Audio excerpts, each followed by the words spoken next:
Now let's go back to the Savior in Genesis. Do you have any observations on systems in the present days? Hmm? Do you have any observations on the system in the present?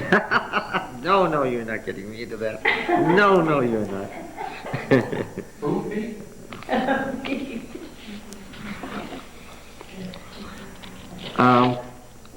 Who is the... Oh, let's go to Leviticus 3. I don't think the Joseph narrative makes much sense until we see where we're headed with this thing. This is one of those places where you have to go on further to understand Leviticus 3. No, let's try Numbers 3. I don't see what I'm looking for in Leviticus 3. And in fact, if I thought about what's in Leviticus 1 to 10, I would have known it wasn't there.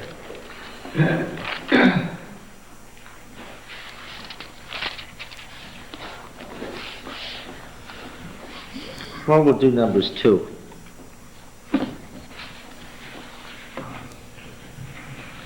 What's the chariot in Ezekiel 1? What's the chariot? What kind of chariot is it in Ezekiel 1? It's a war chariot. It helps to know that. It's a war chariot. It's a king at the head of an army in a chariot going out to war. Once you know that, all sorts of things in Ezekiel 1 to 3 make sense. Okay? What skill he worked in, that was the lesson. What does that have to do? Well, it has everything to do with the passage under consideration, which is Numbers 2 and 3, and we will discover that that has everything to do with Joseph. Numbers 2 and 3. The Lord said to Moses and Aaron, the people of Israel shall encamp each by his own standard with the ensigns of their fathers' houses. They shall encamp facing the tent of meeting on every side. Okay? So the front doors to the tents were where? All the front doors were where? Facing the sanctuary. What's an ensign? It's a flag. Yes? Okay. Now, I've seen pictures of the sanctuary with the tents of the people right around it, right up to the edge of the white linen curtains that surrounded the court. Have you seen pictures like that? They're wrong. The temple with its courts and the temple in Ezekiel 40 to 48 were based, according to the Talmud, on the original plan of the camp of Israel in the wilderness. Now, the camp in the wilderness was a war camp. This word for thousands, like so many thousands went out, is the word for a military unit. That's why you can't say that 6 million people, or however many it was, came out of Egypt. It tells you how many military units they had. Later on, the word came to mean thousands, and that's how it got translated into so many thousands. Now look, according to Ezekiel, God didn't want the people right up against the sanctuary. That isn't how it was. All right? We'll put the sanctuary in here like this. And we'll put the board around it like this. And then what? And then he had an open space that was about a mile across. Big open space. Big. They weren't near. Where were they? Now see, this isn't drawn to scale, but you get the idea. We're roughly trying to make a square here. And I suppose if we wanted to do it right, we'd do it more like this. Okay? You get the picture? Mm-hmm. All right, now, what's the primary side in the ancient world? North is the prime direction in the modern world. What's the prime direction in the ancient world? East, of course. The sunrise, life. Right? The prime direction is east.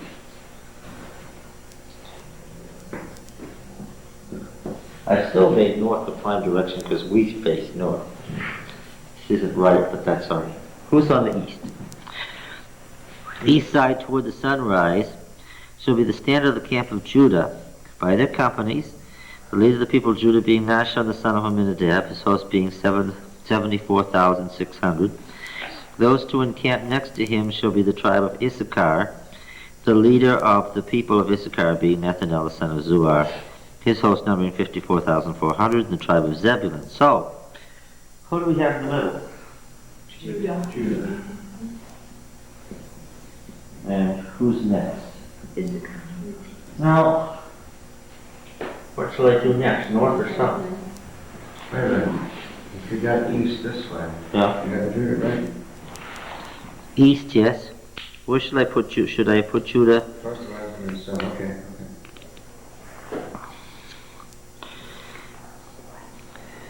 Okay.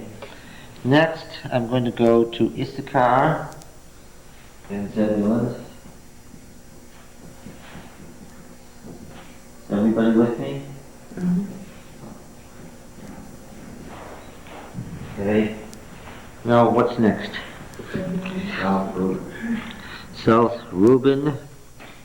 And do you see why I'm going to do this? I'm going to put Reuben in the middle. What's the preeminent position among three? Then Simeon, is that right? And then Gad. How am I doing?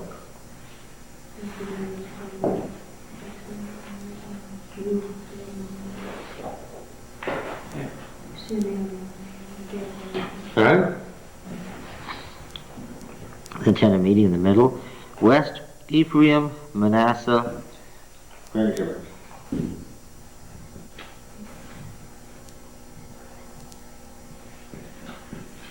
Who are Ephraim and Manasseh? This is Joseph. And who's Benjamin? The other son, The other son of Rachel. Rachel. This is Rachel. Alright. And lastly, Dan, Asher, and Naphtali.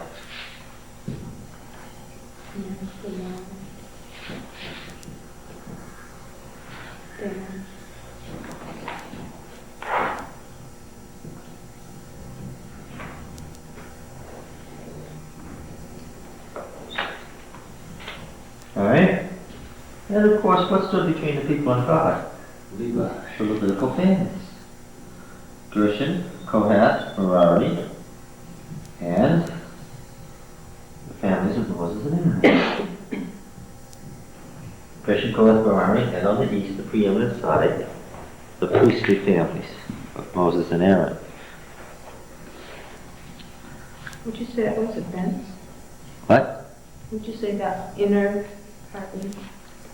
What was this? Yeah. This here? Yeah. This is the Levitical family. This is the tribe of Levi. Okay. Why are there 13? Because Joseph is... Two tribes. Okay. And of all the Levites, the priests are the preeminent ones, so they're over here.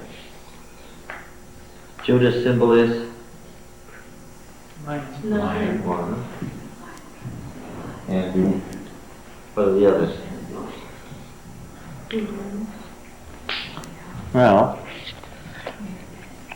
of course, have you heard of the Marc Chagall windows in the Great Temple in Jerusalem? The central temple of Judaism with the 12 standards of the 12 tribes? It's something to see. Ezekiel 1.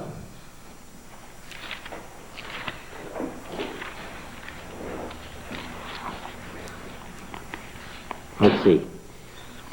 Each had the face of a man in front, the face of a lion on the right, the face of an ox at the left, the face of an eagle at the back.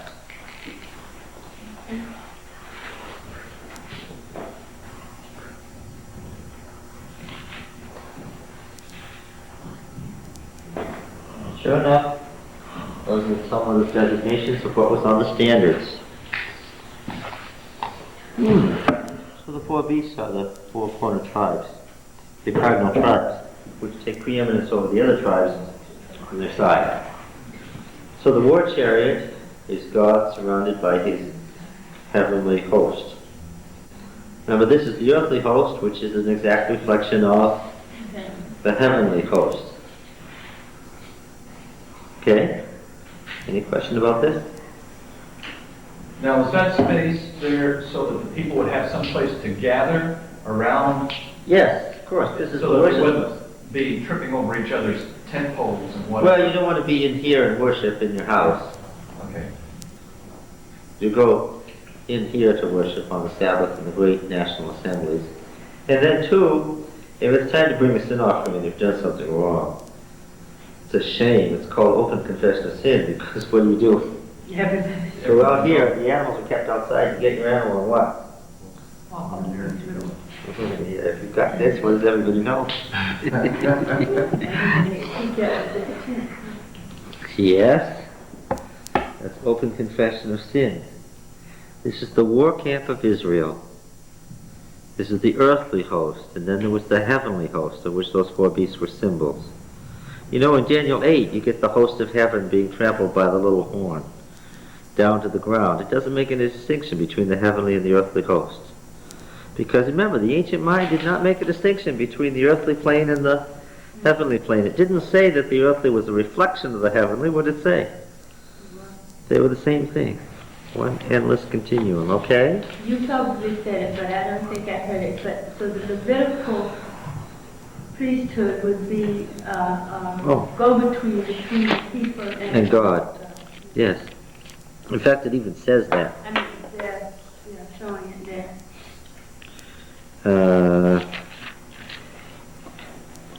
If you read Numbers 3, it tells you specifically that they're to be between God and Israel. If you read the chapter, it says it a couple of times. Let's see. Gershon is behind the tabernacle to the west.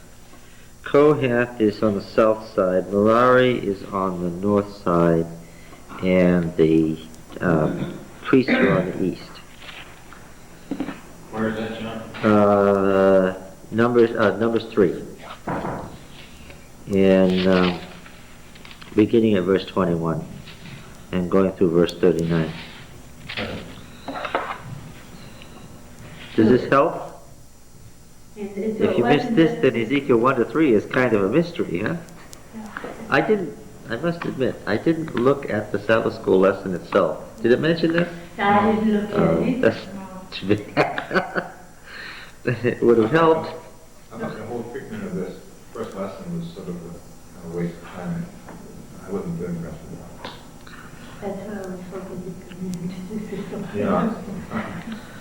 All right, and of course this then continues into Revelation 4 and 5 with the four beasts and the 24 elders surrounding the heavenly throne, because the heavenly throne there is a takeoff on the war chariot in Ezekiel 1 to 3, which is a mingling of a chariot, a war chariot, and the Ark of the Covenant, and the war camp of Israel. Why? Do prophets ever mingle different traditions and symbols? Oh, by now you are used to the fact that the Hebrew writers do what? They write on multiple levels at once, and what do they expect? They expect that you'll figure it out. Look, Ezekiel is part of this worn down, starved, he's almost dead, broken band of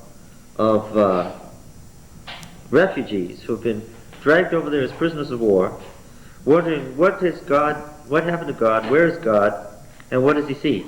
Where is God? First of all, since he's in his war chariot, God is what? Is God still in absolute control? Yes. And was he limited to the temple in Jerusalem? No. He's what? He's there in Babylon, running things. This is news to Ezekiel. Who's running the show in Babylon? God is. Yeah. Another point, another nail, right? When the Babylonians were running things, was that the devil running the show instead of God?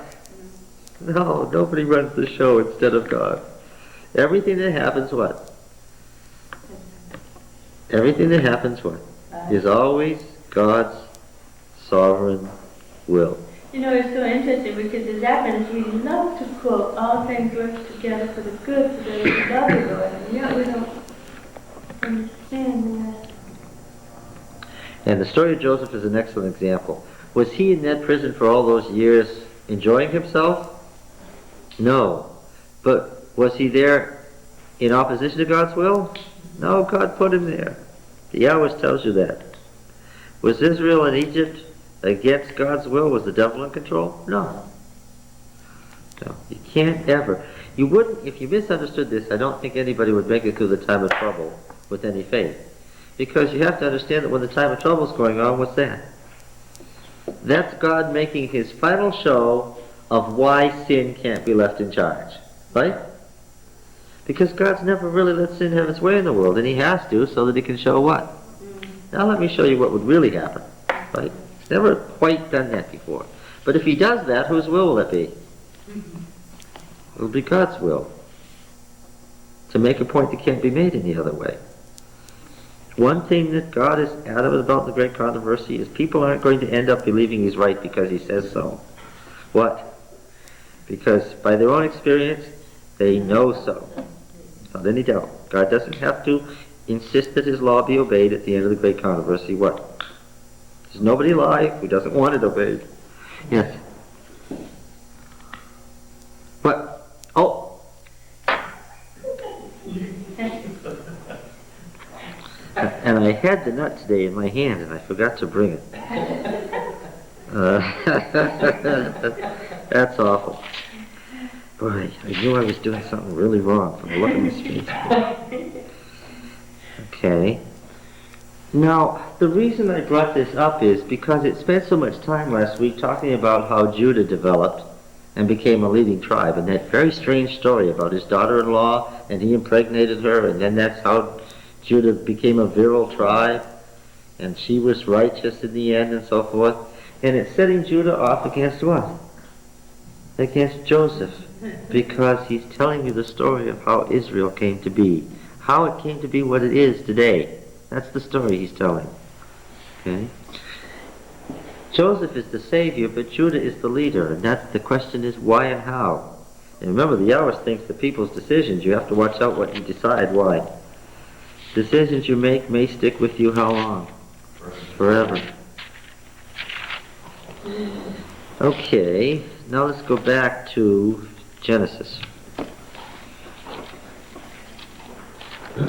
It's also how Reuben got to be a thinker, but while he was thinking it over, he wasn't taking action. He wasn't a leader. A man said is not a good thing among these animal signs, because a man is not as powerful as these animal signs. Okay. Chapter 41. After 2 whole years, Pharaoh dreamed a dream. The butler remembered Joseph.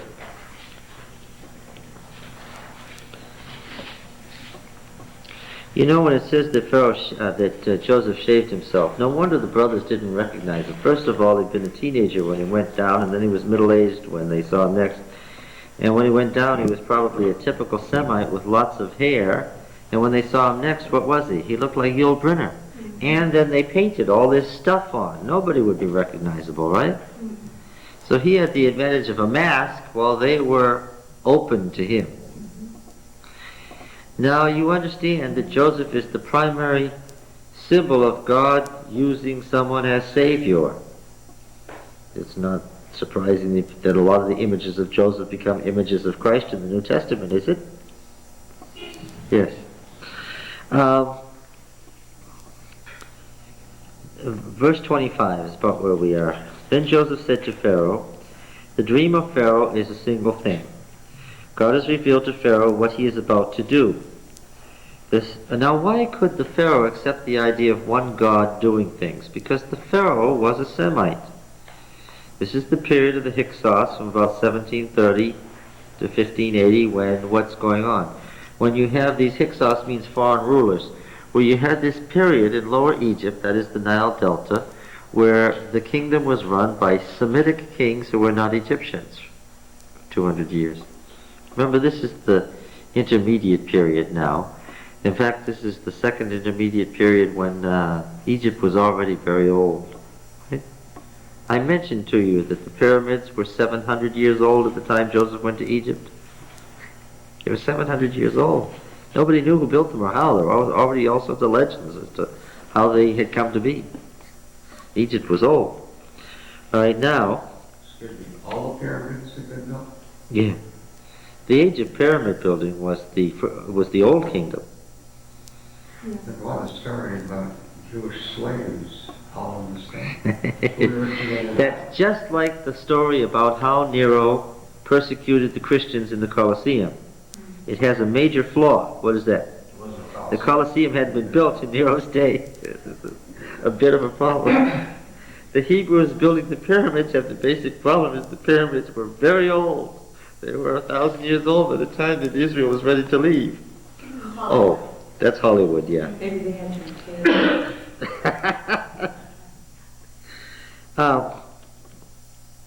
Yes. So you have this Semitic period.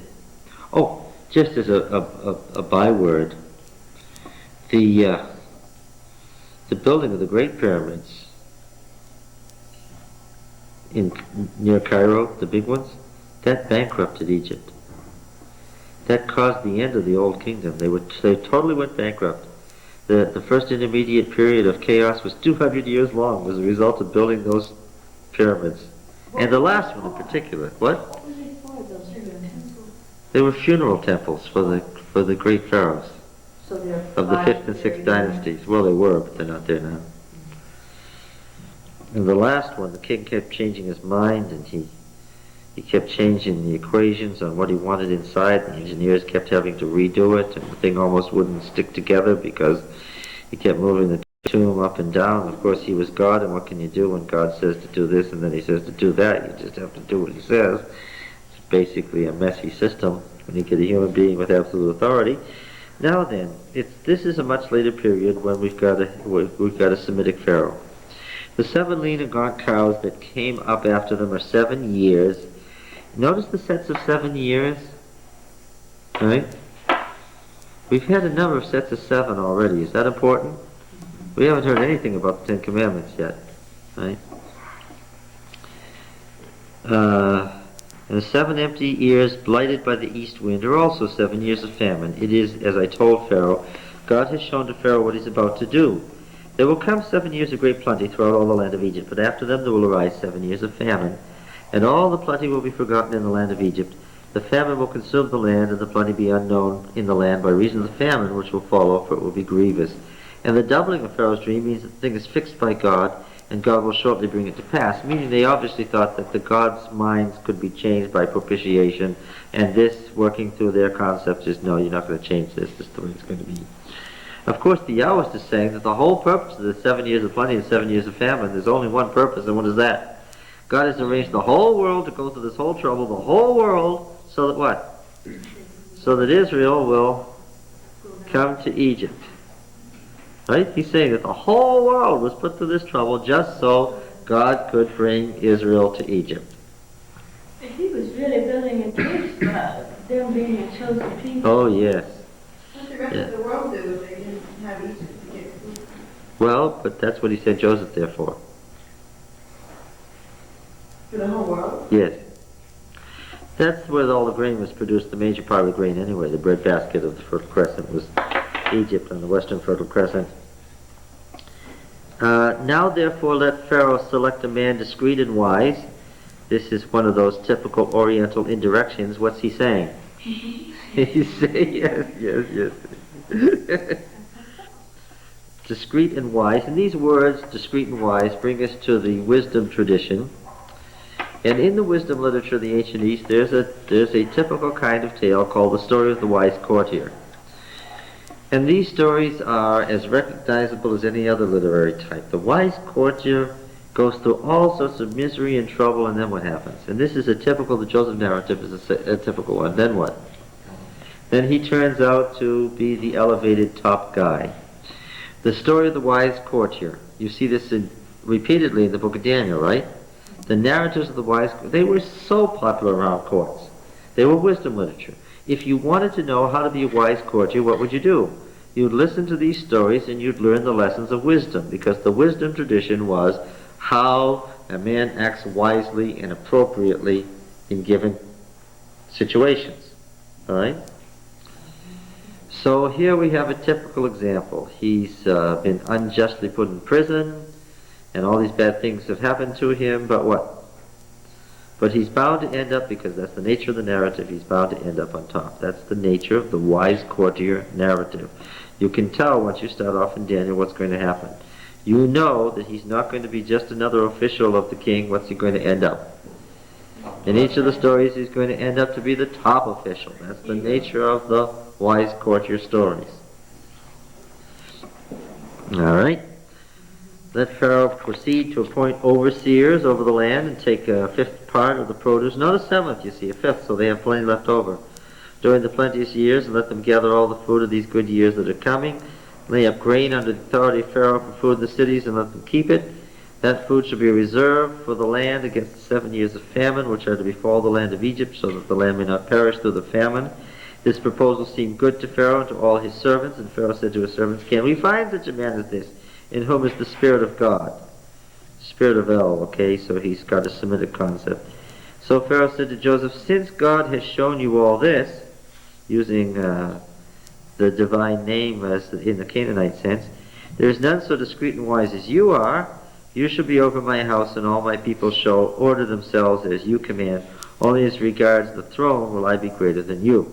And in fact, as we read on, since the throne is sort of only symbolic at this point, what do we really find out?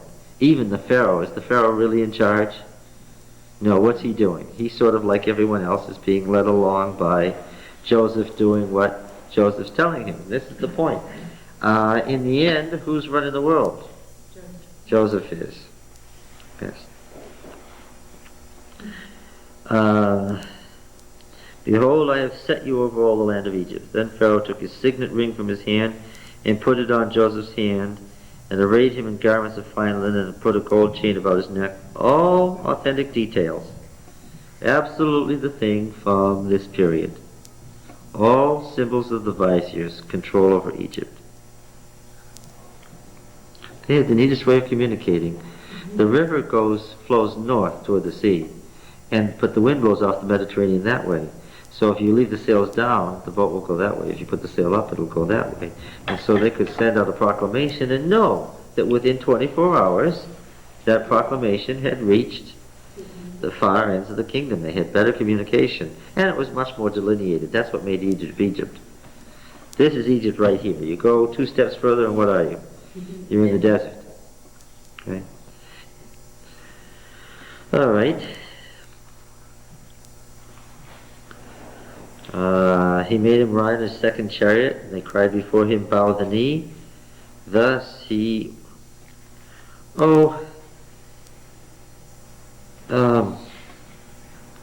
he makes a big point about this is really an Akkadian word that means attention. Mm-hmm. Yeah. Yeah. Not the Hebrew word bow the knee. That again, it's one of the things that shows the antiquity of the book of Genesis is that there's so many old Akkadian words in it that make no sense unless you know the Akkadian. I could probably look it up. What's the significance of on, priest of On? Oh, On is just the name of the city of Heliopolis. Oh. Huh? God or religion or anything. No, Heliopolis was the capital of the sun worship of Lower Egypt. Oh, yes. Potiphar, priest of On? Yes, okay, so in other words, he married the... yes. A good Egyptian name that means the God speaks that he may live. That's what this Zaphanath Paneah means. Okay, so the sun temples and the sun worship. Did you notice that Judah married a Canaanite? And Joseph married an Egyptian? And many of these patriarchs at this point are marrying people from outside the family. Yeah. Again, are all the Hebrews descended from Abraham, according to Genesis? No, what? You'd have to say that technically, in biological descent, only a minority of the Hebrews were descended literally from Abraham. Joseph was 30 years old when he entered the service of Pharaoh, king of Egypt. What do you mean by that? Because the genealogies were intended to establish direct descent. In fact, that was the only purpose of the genealogy. And if you couldn't establish direct descent, you were not a Jew. You were not a Hebrew. Even in Moses' day, you were not a member of the congregation if you couldn't establish your genealogy. But if you were one of those retainers, you might have been called so-and-so's son. Sure. Yeah. But your genealogy would still not, you might be called a son, but the genealogy would not make you a Jew. No, that's right. Except that genealogies, once they became legal, would make you a son and would make you a biological descendant in their minds. Once you went through that act of becoming the son, that was it. You were part of the family. You see, Ruth didn't remain a Moabitess, nor did, what's her name, Rahab, remain a Canaanite. In due course, what did they become? They were assigned to a family. And that same thing happened with the Gibeonites. You couldn't just be out there. What happened? They were assigned to a family and assigned a genealogy. The evidence is great, although I hate to mention this, the evidence is great that our prophet of David's time, the great prophet of David's time, who was David's guide, remember him? Nathan. Yes. Was the Canaanite priest of Jerusalem.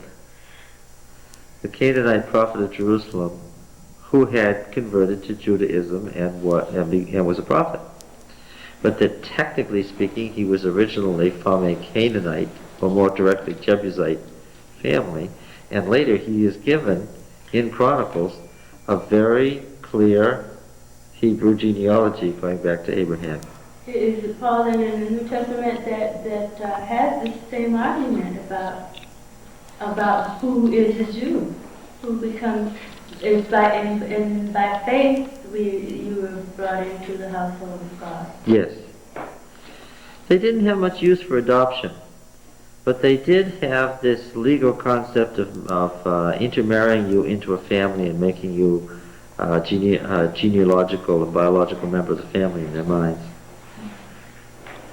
All the Egyptians who came up with. Those were, a lot of those were the mixed multitude who hadn't been, who were just time servers who wanted to get the advantages of being with the Hebrews. During the 7 plenteous years, the earth brought forth abundantly, and he gathered up all the food of the 7 years where there was plenty in the land of Egypt, stored up food in the cities, stored up in every city the food from the fields around it. Joseph stored up grain in great abundance like the sand of the sea until he had ceased to measure it, for it couldn't be measured.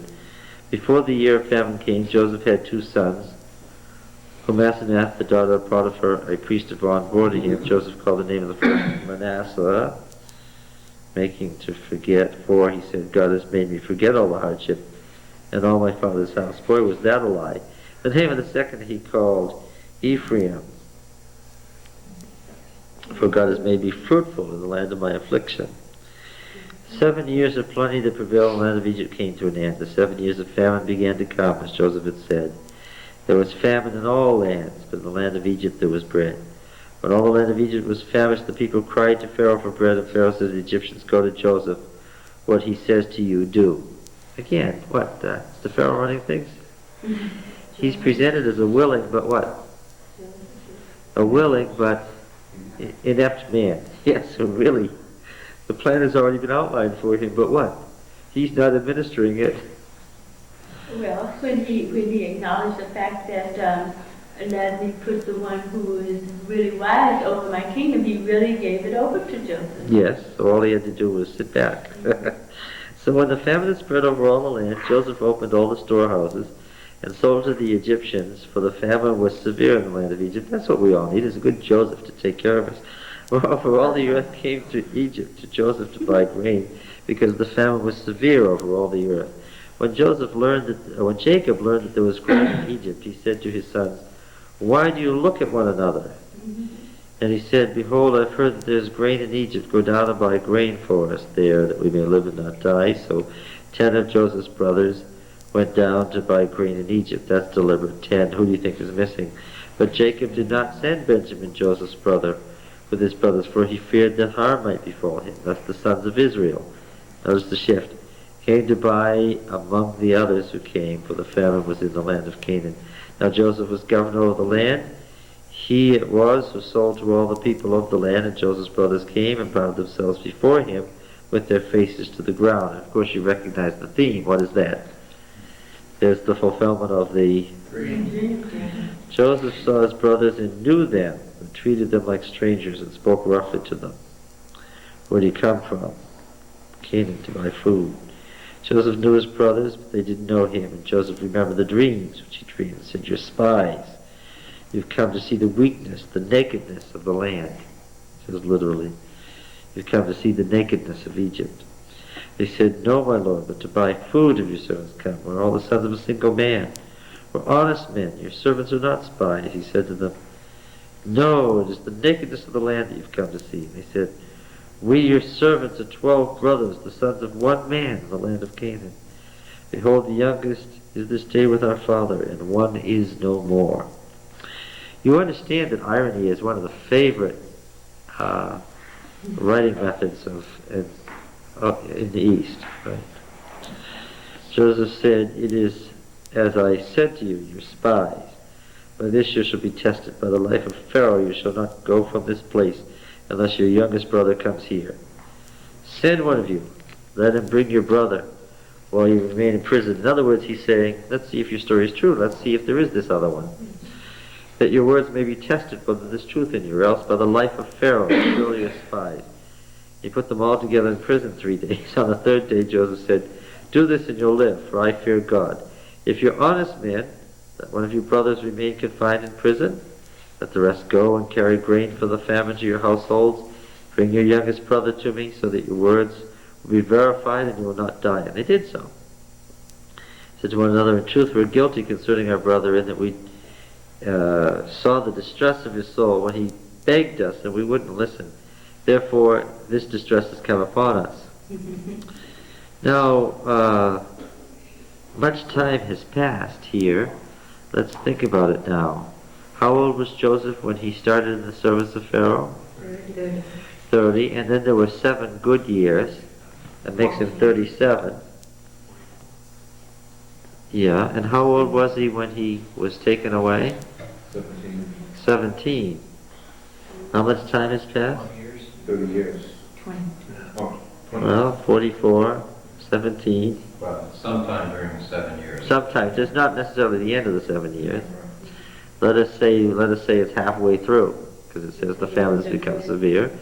So 7 and 3 is 10. He's now 40. He started out at 17, so 23 years have passed.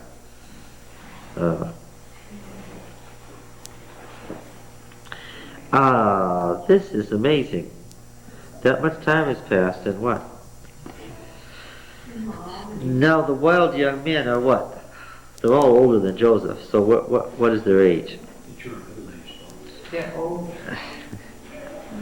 They're still quite young. They're in their 60s and 70s, but he was one of the youngest. He was the youngest. Except for Benjamin, he was the youngest. So if he's 40, they're what? They're 50 and 60, right? They're not children. From my point of view, I would say they're older. They're older. More mature. Than Joseph, who was in his prime. The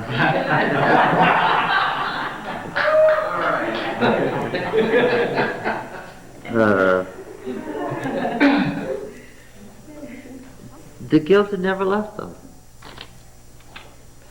And in fact, it probably got worse. Why? As they got older, Mrs. White makes a very interesting comment on this, and it explains everything. As they got older, they gained more sympathy for their father. Why? Because when you're in your 50s and 60s, what do you have? You have children, grandchildren, and great-grandchildren to deal with, and suddenly what? Suddenly they weren't the wild young men anymore. What were they? They were trying to control those same traits in their own children and grandchildren and great-grandchildren, and it's not a simple matter. It's one thing to be a teenager, and it's another thing to be the parent of a teenager, right? Those are two different worlds, all right? So, now, do they understand what it meant for the loss of their brother? Yeah. And then, of course, they had to watch their father deteriorate Yes, in his old age, because he had never gotten over this. Some things, sometimes people never get over, and this was it. He'd never gotten over this. And the fact that the father had never been able to get over it, how had that affected their guilt? Made it worse. Intensified. Made it much worse. And of course, now there's bitter recriminations, as of course there would be. We're guilty concerning our brother and what the distress of his soul. When he besought us and we wouldn't listen, therefore this distress has come on us. And Reuben answered them, did I not tell you not to sin against the lad? But you wouldn't listen. So now there comes this reckoning for his blood. They didn't know that Joseph understood them. There was an interpreter between them. Then he turned away from them and wept and returned to them and spoke to them. And he took Simeon from them and bound him before their eyes. Who's Simeon? One of the brothers. Second brother. What? Yeah. Joseph gave orders to fill their bags with grain and to replace every man's money in a sack to give them provisions for the journey, and this was done. They loaded their asses with their grain and departed, as one of them opened his sack to give his ass provender at the lodging place. Oh yes, that is the Arabic and Semitic word, sack. It's one of those words in English that comes out of the original language. Sack, like camel, a lot of other words are just these ancient words worked right into our language. It's amazing how old some of these words are. Some of the words we use in English were already being written at the dawn of writing in 3100 BC. Same words, 50 centuries later. So the money in the mouth of his sack, and he said to his brothers, my money's been put back. Here it is in the mouth of my sack. At this their hearts failed them, and they turned trembling to one another. What is this that God has done to us? When they came to Jacob the father in the land of Canaan, I would not have wanted to be there when this happened. Would you? This is another one of those horrible scenes. Of course, Benjamin doesn't know what's going on. He doesn't know.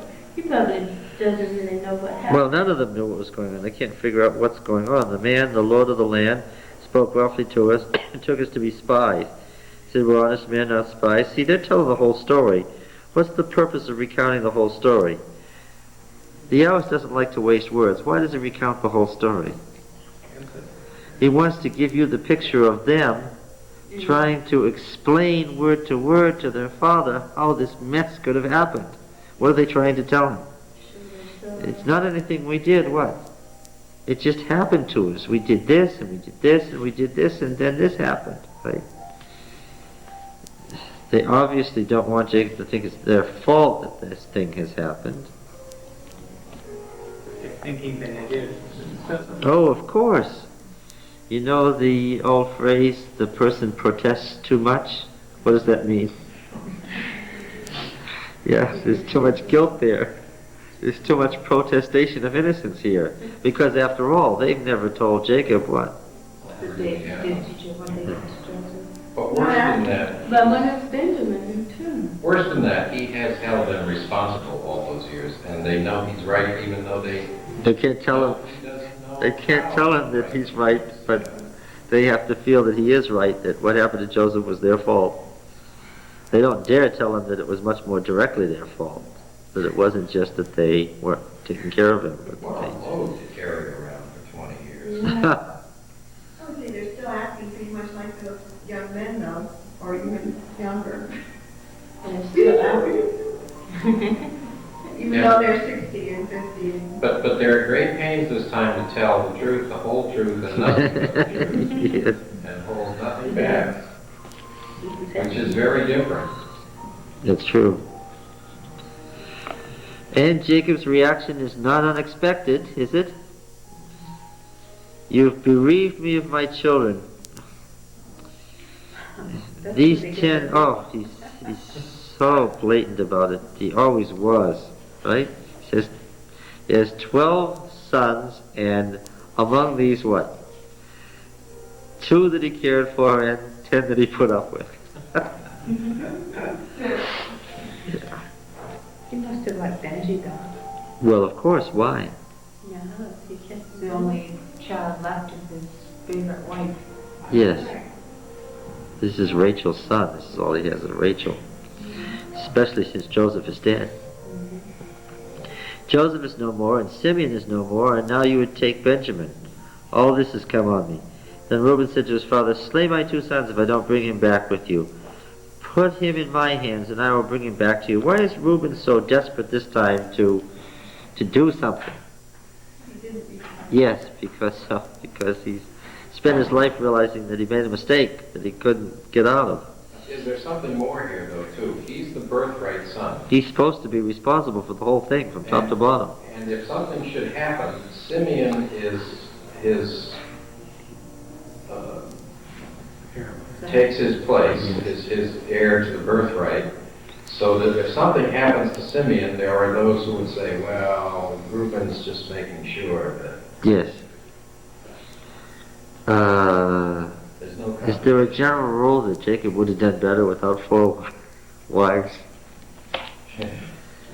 It all started because Rachel didn't have any children.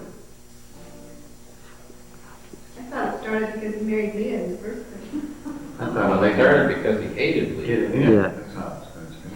Well, and wouldn't treat her like his wife. It started because his mother sent him home there in the first place. That's the way yes, It all started because God wanted it that way. yes, well, it all started because We wouldn't have had this good a story without it. yes, okay, so I think it all started because we wanted our own way. you're saying that 35 centuries later this is still a good story? Yes, all right. All right. He said, my son shall not go down with you, for his brother is dead and he only is left. If harm should befall him on the journey that you are to make, you would bring down my gray head with sorrow to Sheol. The famine grew more severe in the land, using the intensive of the verb. When they had eaten the grain which they brought from Egypt, the father said, go again, buy us a little food. Judah said to them, Judah, hey, if you were Simeon, wouldn't you begin to get worried? They didn't come back. Yeah, you're sitting in a dungeon there. Wasn't Simeon the one who hatched it? The plot though to sell Joseph? Why did Joseph have him in prison? Well, exactly. Judah now. Judah's doing the talking again. You'll notice that Judah steps in a number of times and runs things. The man solemnly warned us, saying, you shall not... Oh, by the way, when Reuben said, take my 2 sons if anything happened, what did Jacob do? Did he say, okay, Reuben, I trust you? What did he do? He ignored him entirely. We get these pictures of their character and personality and integrity here. Now Judah's doing some talking. Man solemnly warned us, saying, you shall not see my face unless your brother's with you. If you send our brother with us, we'll go down to buy food, but if not, we will not go down. For the man said to us, you shall not see my face unless your brother's with you. Israel said, why did you treat me so well as to tell the man that you had another brother? So no matter how they try to explain it, he's still holding them responsible. The man questioned us carefully about ourselves and our kindred. Remember, this is a patriarchal system, and no matter how old they are, what? It's not that your father's retired and you're now middle-aged and you can talk to your father a certain way. What? The father's the father, and what? You might as well be teenagers, because what? In the patriarchal system, if the father's talking even if he's 100 years old, what? He's still head of the house until he puts your hand under his thigh. Yes. He asked, is your father still alive? Have you another brother? What we told him was an answer to these questions. Could we in any way know that he would say, bring your brother down? And Judah said to Israel, his father, send the lad with me. We will arise and go, that we may live and not die, both we and you, and also our little ones. See, they're worried about their own children starving. Mhm. Well, why don't they just go? Because in the patriarchal system, what? They can't go unless their father, well, he's an old man, why don't they just kill him? Because to kill your old man would be what? To bring God's everlasting, eternal, and unremitting curse down on your head, right? What? Because if you honor your father and mother, what? You live long, and if you don't, no. But they would have a problem if they had killed him because they could never get along, and so having a leader would be a problem. Yes, that's true. You know, you go back to the story, it's not Simeon who hatched the plot to sell Joseph. It's Judah. Judas hatched the plot to sell him because he was trying to do what? Save him. Keep him alive. Yes. That was Simeon. Joseph obviously saw that as not a very good thing, but at least what? A real attempt to save his life, and he respected that. Now look, Reuben offered to be a surety in his sons, and what did Jacob do? He ignored it. Judah said, send him with me. Put him in my hand. Require his life for me. Okay? I will be surety for him. Of my hand you shall require him. If I do not bring him back to you and set him before you, then let me bear the blame forever. For if we had not delayed, we would have returned twice. Then their father Israel said to them, if it must be so, then do this. Take some of the choice fruits of the land in your bags and carry down to the man a present, a little balm and a little honey, gum, myrrh, pistachio nuts, and almonds, meaning that they were still, it was a desperate famine, but was Jacob's family the poorest of the poor? No, they weren't peasants, what? They still had stuff. But they didn't have flour. I mean, that's... No, they didn't have the, Basic. they didn't, yeah, They didn't have the basic. they didn't have the staples. Yeah. Well, also, travel was so slow that if they didn't start 3 months before they ran Yeah. out, Yeah, that's right. it was too late. That's right. Take double the money with you. Carry back the money that was returned in the mouth of the sacks. Perhaps it was an oversight. Take also your brother and arise and go to the man, and may El Shaddai grant you mercy before the man, that he may send back your other brother and Benjamin. If I am bereaved of my children, I am bereaved. Now, again, take note. Who did Jacob listen to? Judah. Judah. Who did he not listen to? Reuben. Well, Reuben should have prevented what happened to Joseph. Regardless of whatever happened, it was Reuben's responsibility to prevent it happening. Jacob doesn't have to say it. Who does he hold most responsible? Reuben. Never, Reuben. Reuben probably never had preeminence again, because how could he have preeminence among his brothers when his father was running him down? Because the father was constantly angry over what? The fact that Reuben had let Joseph die. And around it went. What a story. They rose and went down to Egypt and stood before Joseph. Joseph saw Benjamin with them. He said to the steward, bring the men into the house and slaughter an animal, make ready, for the men are to dine with me at noon. The man did as Joseph bade, and they brought the men to Joseph's house. The men were afraid, because they were brought to Joseph's house, and anybody would be. He said, it's because of the money, which was replaced in our sacks the first time that were brought in, so that he may seek occasion against us to fall on us, and make slaves of us, and seize our asses. So they went up to the steward of Joseph's house, spoke with him at the door of the house, and they said, oh my lord, if we come down the first time to buy food, when we came to the lodging place, we opened our sacks. It was every man's money in the mouth of his sack. Our money was full weight. We brought it again with us. We brought other money down in our hands to buy food. We don't know who put the money in our sacks. We replied, rest assured, don't be afraid. Your God, the God of your father, must have put treasure in your sacks for you. I received your money. Then he brought Simeon out to them. And when the man had brought the men into Joseph's house and given them water, and they had washed their feet, and when he had given the asses provender, they made ready to the present for Joseph's coming at noon, for they heard that they should eat bread there. When Joseph came home, they brought into the house to him to present the present which they had with them, and bowed down to him on the ground and inquired. He inquired about their welfare and said, is your father well, the old man of whom you spoke? Is he still alive? Said, your servant, our father, is well, he's still alive. And they bowed their heads and made obeisance. Of course, we're following a theme here. He lifted up his eyes and saw his brother Benjamin, his mother's son, and said, Is this your youngest brother of whom you spoke to me? God be gracious to you, my son. Then Joseph made haste, for his heart yearned for his brother, and he sought a place to weep. And he entered his chamber and wept there. And he washed his face and came out, and controlling himself said, let food be served. They served him by himself, and them by themselves, and the Egyptians who ate with him by themselves, because the Egyptians might not eat bread with the Hebrews, for that is an abomination to the Egyptians. An abomination meaning something forbidden by a religion, as we have it in Leviticus. When something's an abomination, what does that mean? It means something strictly forbidden by a religion. Why is Joseph apart from the others? Because he's part of that Semitic class that rules Egypt. He is not himself an Egyptian. All right. Does that also go back to where he was adopted into, the way the Israelites took other families into them and they became part of the... The Hyksos had actually conquered the weak dynasties of Upper Egypt. And so they had become Egyptian rulers by force of conquest. And were driven out back into the area that the Philistines conquered later. They sat before him, the firstborn according to his birthright, and the youngest according to his youth. And the men looked at one another in amazement. Joseph had ordered them according to their births. That must have been the shock. Yeah.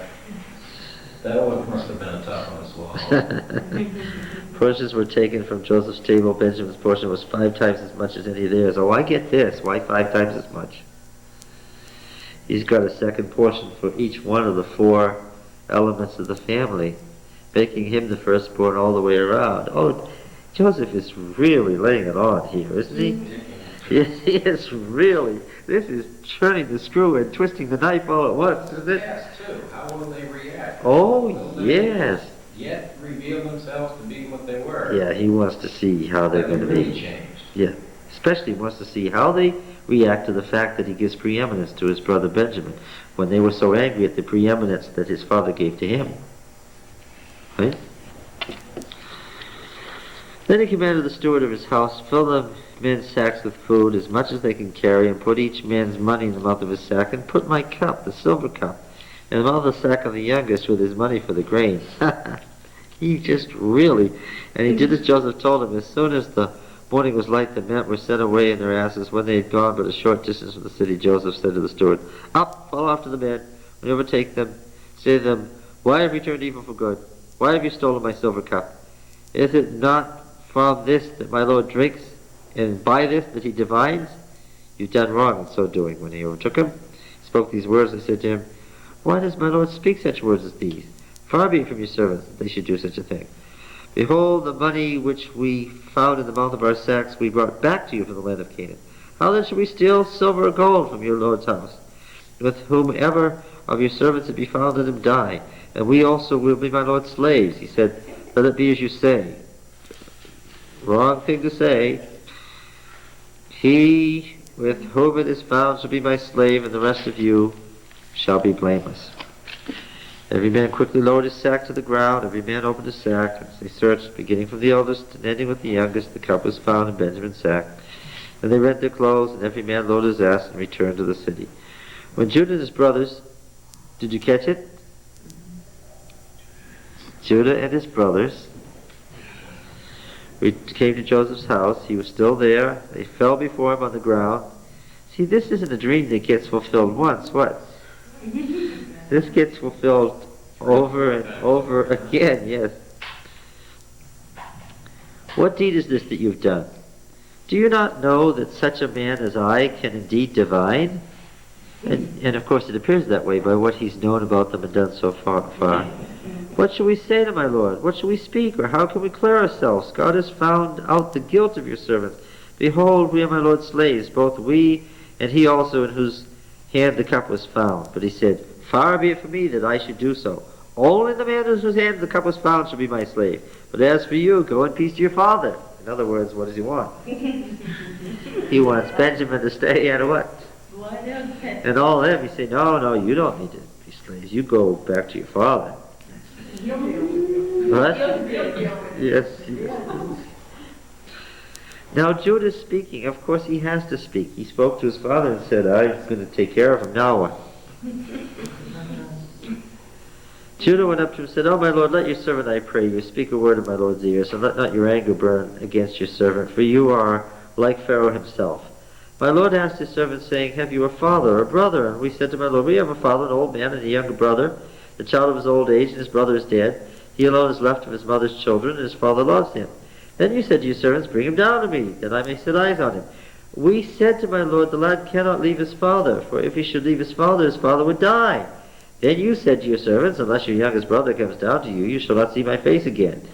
When we went back to your servant my father, we told him the words of my lord. And when our father said, "Go again, buy us a little food," we said, "We cannot go down." If our youngest brother, now what's he doing again? Why? Now the Yahweh wants us to see what? Judah justifying himself and his actions to Joseph. Right? He doesn't go for repetition unless he wants to make a point. But it's the truth, the whole truth, and nothing but the truth again. They're not dissembling even the teeniest bit. No, that's right. Nothing is- And I can also tell something else. He's talking about the history of Israel. Who's the leader and who's stepping into the crisis and who's taking the action and saying, "This is the way, this is what I've got to do." It's Judah. All right.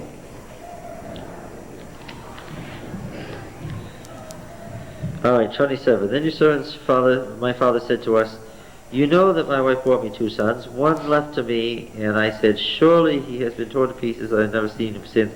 If you take this one also from me and harm falls him, you will bring down my gray hairs and sorrow to Sheol. Now therefore, when I come to your servant my father, the lad is not with us, then as his life is bound up with the lad's life, when he sees that the lad is not with us, he will die.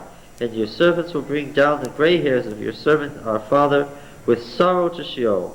For your servant became surety for the lad to my father, saying, If I do not bring him back to you, then I shall bear the blame in the sight of my father all my life. Now therefore let your servant, I pray you, remain instead of the lad as a slave to my lord, and let the lad go back with his brothers. For how can I go back to my father if the lad is not with me? I fear to see the evil that would come upon my father." Well, that's a good speech, isn't it? I like that speech. It's kind of interesting the way they talk about Benjamin, too. They talk about him like he's a little boy. Yes, but he isn't. He's, what? He's over 30. Yes. He's the youngest of them. He's their baby brother, but what? He's not a child. Papa has a family of his own.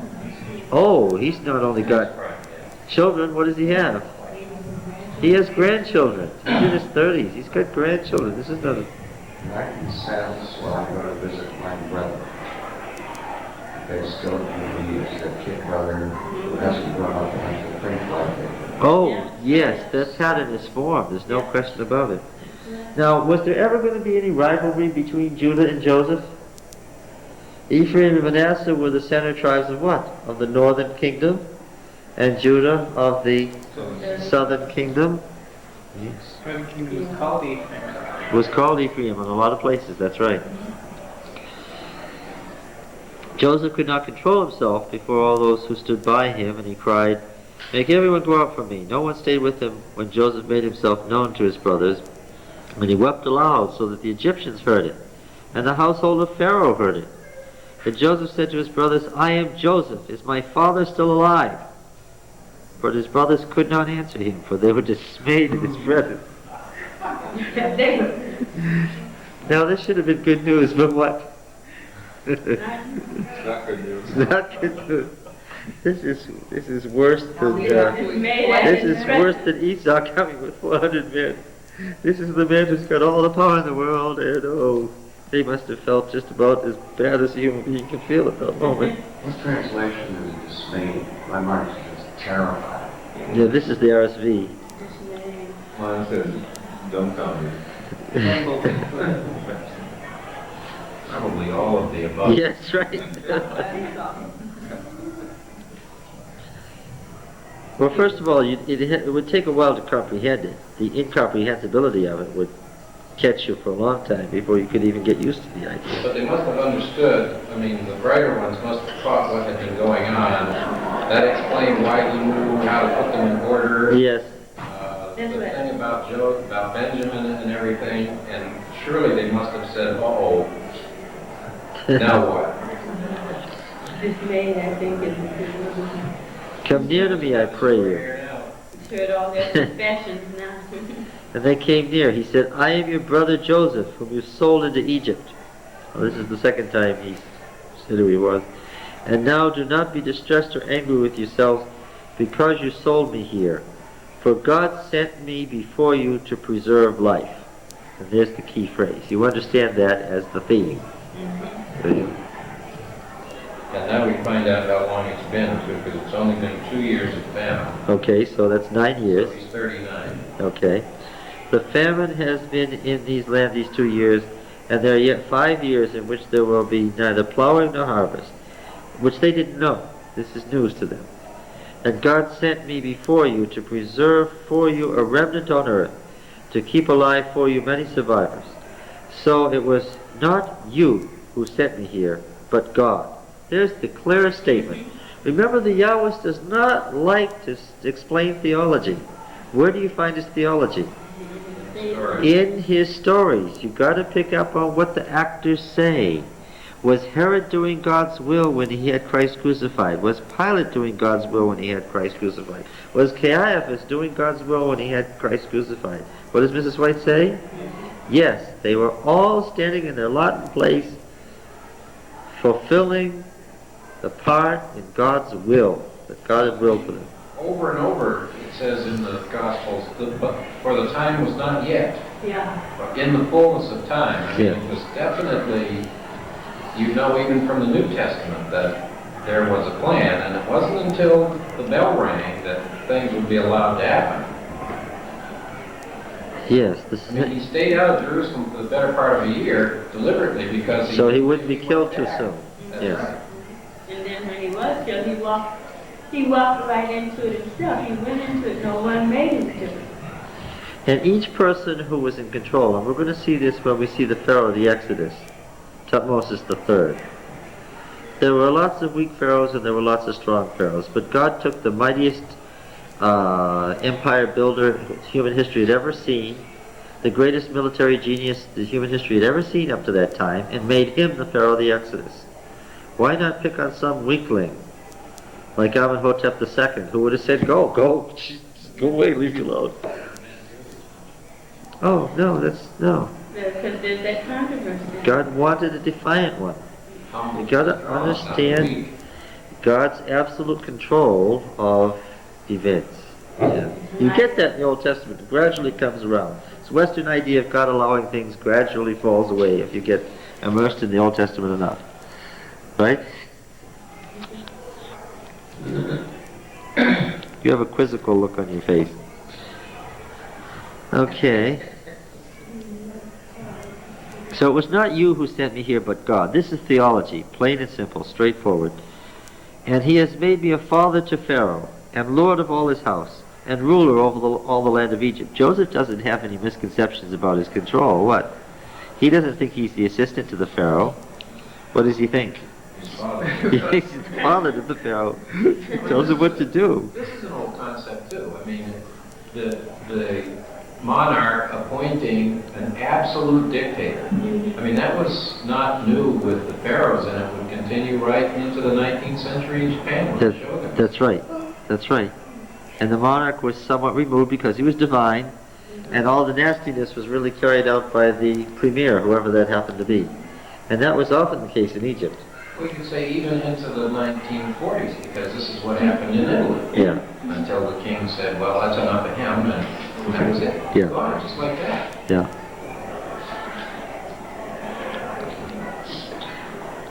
Make haste and go up to my father and say to him, thus says your son Joseph.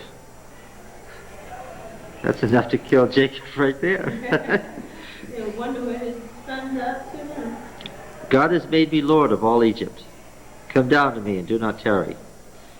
You shall dwell in the land of Goshen. You shall be near me, you and your children and children's children and your flocks, your herds, and all that you have. And there will provide for you, for there are yet 5 years of famine to come, lest you and your household and all that you have come to poverty.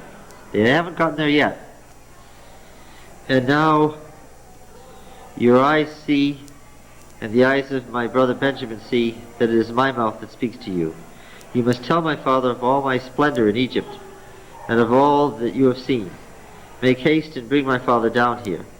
Then he fell on his brother Benjamin's neck and wept, and Benjamin wept upon his neck. And he kissed all his brothers and wept upon them. And after that his brothers talked with him.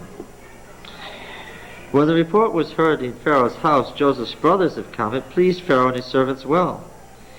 And Pharaoh said to Joseph, I suppose that since they all had families and relationships in Egypt, that Joseph, being sort of a mystery character, having nothing, just having come from nowhere, was sort of an oddity to them. And the fact that his family had turned up was they were happy for. I will give you the best of the land of Egypt, and you shall eat the fat of the land. Command them also, do this. Take wagons from the land of Egypt for your little ones and for your wives, and bring your father and come. Give no thought to your goods, for the best of all the land of Egypt is yours. The sons of Israel did so, and Joseph gave them wagons according to the command of Pharaoh, and gave them provisions for the journey. To each and all of them he gave festal garments, but to Benjamin he gave 300 shekels of silver and 5 festal garments.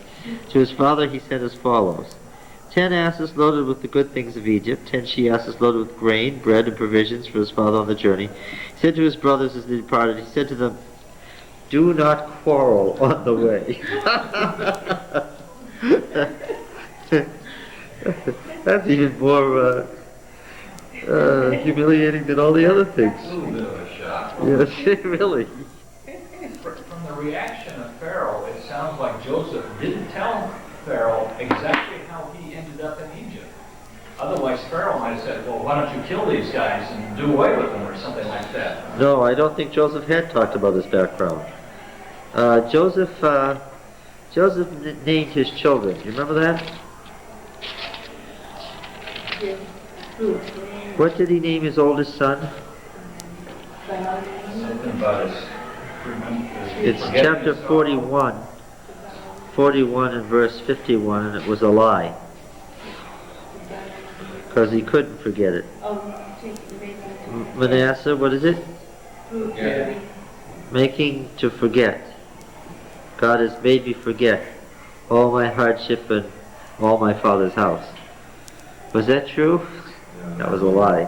He was wanting to think that he had gotten it over it, but what? He had gotten over it at all. How could he? Either that or he got over it, but he was just having an awful lot of fun with his brothers. He wasn't over The it. second son, for God has caused me to be fruitful in the land. In the land of my affliction. Yes, the land of my affliction. How could you say that you had forgotten when you're already the ruler of the land and you still call it the land of your affliction? Well, he probably was angry with his brothers all that time. Oh, isn't that obvious? Now his anger is, yeah. No, I don't think so. I think he came to grips with it. Yeah, he's probably now, Is the table still or in motion? He had gotten past active anger. Oh yeah, he didn't want to spit on anybody or slap him in the face. Depression and all that. He wasn't prepared to forget, but he was prepared to forgive and go on, because if he weren't, surely he would not have gone through this little adventure. Well, I'm asking, are there opposites in his reactions that we've seen here? Sure. Yes, you don't think there are opposites? No. I think there's great relief and love to see them, and also what? It's a great deal of struggle with how he should see these guys who had done what they'd done to him. On the one hand, he believes with all his mind that it really wasn't their fault, was it? Because what? It was God's will. On the other hand, what? But for 13 years he was in prison. Yes, it had happened. I don't know, it seems to me like...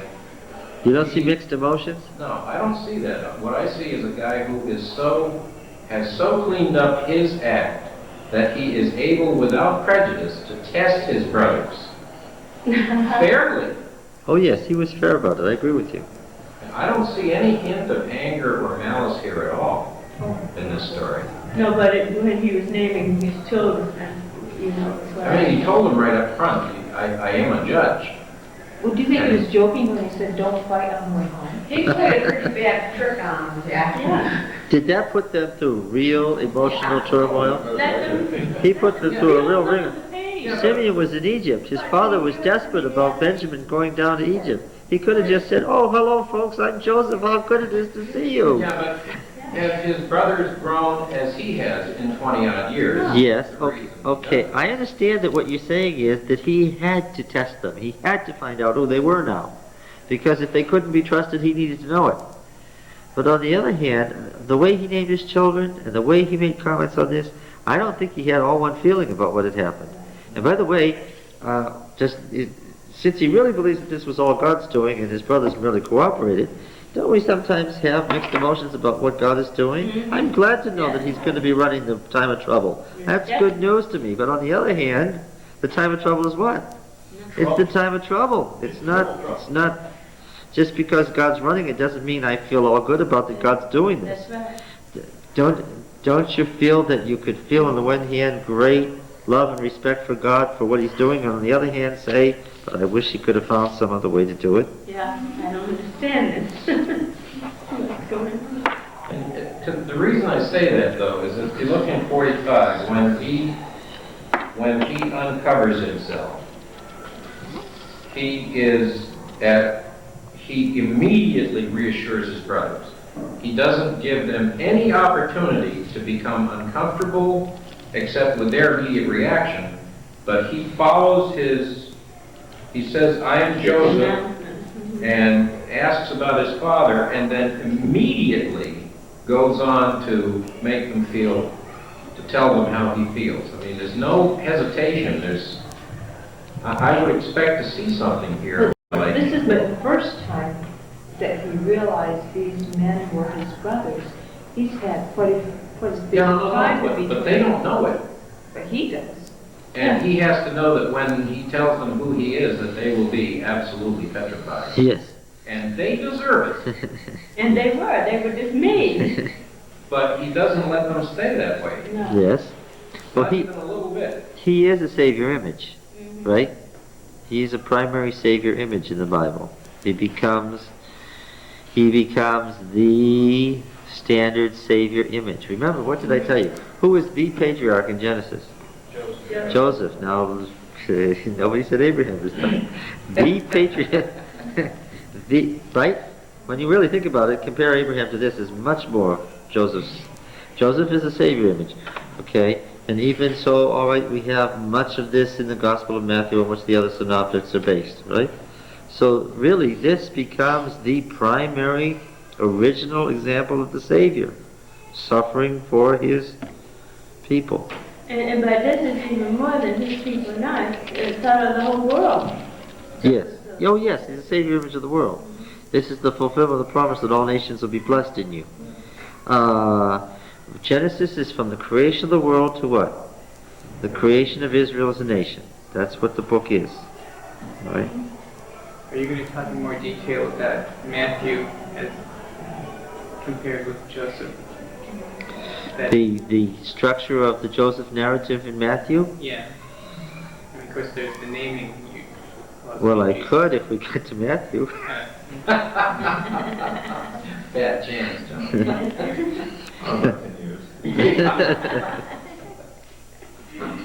We're rushing through. We're already near the end of Genesis. If we don't keep stopping to go to Revelation, we can get through this. Let's see. Do not quarrel on the way. Verse 25. So they went up out of Egypt and came to the land of Canaan to their father Jacob, and they told him, Joseph is still alive, and he's the ruler over all the land of Egypt. And his heart fainted. He did not believe them. I understand. But when they told him all the words of Joseph, which he had said to them, when he saw the wagons which Joseph sent to carry him, the spirit of their father Jacob revived, and Israel said, It is enough. Joseph, my son, is still alive. I will go and see him before I die.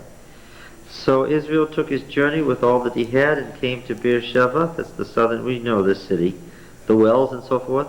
He offered sacrifices to God, the God of his father Isaac. And God spoke to Israel in visions. This is El, right? We always have these visions when the El writer is around. And said, Jacob, Jacob, he said, Here am I. He said, I am El, the El of your father, do not be afraid to go down to Egypt, for I will make of you a great nation. I will go down with you to Egypt, and I will also bring you up again, and Joseph's hand shall close your eyes. Then Jacob sent out from Beersheba, and the sons of Israel carried Jacob their father, their little ones and their wives, in the wagons which Pharaoh had sent to carry him. They also took their cattle and their goods which they had gained in the land of Canaan, and came into Egypt, Jacob and all his offspring with him, his sons and his sons' sons with him, his daughters and sons' daughters, all his offspring he brought with him to Egypt. These are the names of the descendants of Israel who came into Egypt, Jacob and his sons. And now we're going to get the relisting of this is a segmented genealogy. Review first What? the difference between the two kinds of genealogy. Well, a linear genealogy would be just one line of one family, the son of so-and-so, the son of so-and-so, the son of so-and-so. The segmented is a tree with the different branches. Each branch is investigated. Yeah. Do you think they told Jacob what actually happened Yes. during this little... I think they had It's to. like When he came mercifully, back from Egypt? I think they had to. sort of mercifully omits that. Yes, I think I so. don't think they had to, because all they told the father, I thought, was that they found the robe with blood on it, but they didn't say anything in there about finding Joseph. Yeah. Do you think that they should have mentioned that we sold him into slavery? You think they told Jacob there? How To be consistent, they must have. how could they avoid it? Yeah. There had to be some explanation of why he was still alive. But you know, they allowed him to assume, though, that Well, he was there. this was a real good news, bad news joke, wasn't it? The good news was Joseph was alive. The bad news was what had his other sons been doing all these 20 years? Right. The whole that was family not life had news been to alive. Jacob, though. Oh, I don't yes. think that was news to Jacob. All right. I think he knew they had told him the truth, but he didn't know what the truth was. All right, 66 persons in all. You know, we talked about Benjamin. Here he's got 10, Benjamin has 10 sons at the time they moved down, so he... 10 children, that's about right. How old did we say he was? About 30? About 30, yeah, 30. That's about right. Maybe you had a few twins in there. He wouldn't No, have needed but to. He was that's married all when he was 13 or That's all 14. Right? Why are you shaking your head? That's what I You did. know, I'd almost have rather have gotten him married off at 13 or 14 and let them worry about family life and stuff, and it would have been less hassle. Right? I don't know. Doesn't seem like it could be any worse sometimes. Probably had that extended family to take care of everything, so. Yes. Can you imagine all those kids running around Getting a headache? Oh, there's no question that it had to have been a madhouse. You think of Jacob coming back from Laban with all the children being little, but think about when the children grew up and had children and children's children. He's talking about the 70 adult males. That's not talking about everybody else in the family and all the retainers and so forth. This was an immense amount of people. But they got used to it and lived with it, right? like always doing a camporee. One 20-year camporee, yes, that's about what it would be like. Always in the tents.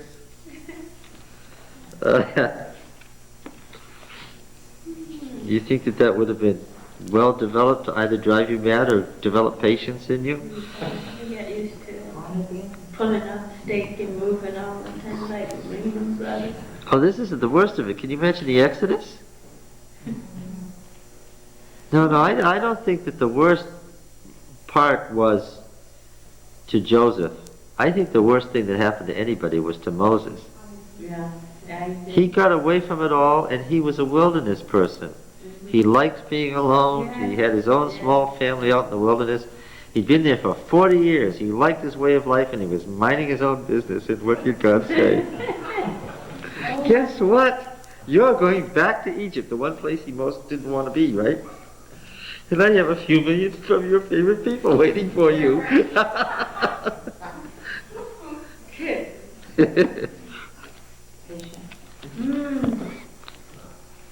tried hard not to go back, too. Yeah, He really did. that was, What can you do with leprosy and vipers and stuff? There's a real choice. Yeah. yeah. He sent Judah before him. And again, we see the position of Judah. To Joseph to appear before him in Goshen, and they came into the land of Goshen. Then Joseph made ready his chariot, went up to meet Israel his father in Goshen, and presented himself to him, and fell on his neck and wept on his neck a good while. Israel said to Joseph, Now let me die, since I have seen your face, and know that you are still alive. And Joseph said to his brothers and his father's household, I will go up and tell Pharaoh, and I will say to him, My brothers and my father's household, who are in the land of Canaan, have come to me. And the men are shepherds, for they have been keepers of cattle, and they brought their flocks and their herds, and all that they have. When Pharaoh calls you and says, What's your occupation? Say, Your sons have been keepers of cattle from the youth till now, both we and our fathers, in order that we may dwell in the land of Goshen, for every shepherd is an abomination to the Egyptians. So he was getting them the good area by saying, You don't want me, you don't want us in the Nile Valley. You want us out here in the Delta. Where Israel stayed. Israel never did go into the Nile Delta. They never were in Upper Egypt. They were in the Nile Delta. That's where the Exodus started from and proceeded from. All right, our time is gone again. Bye.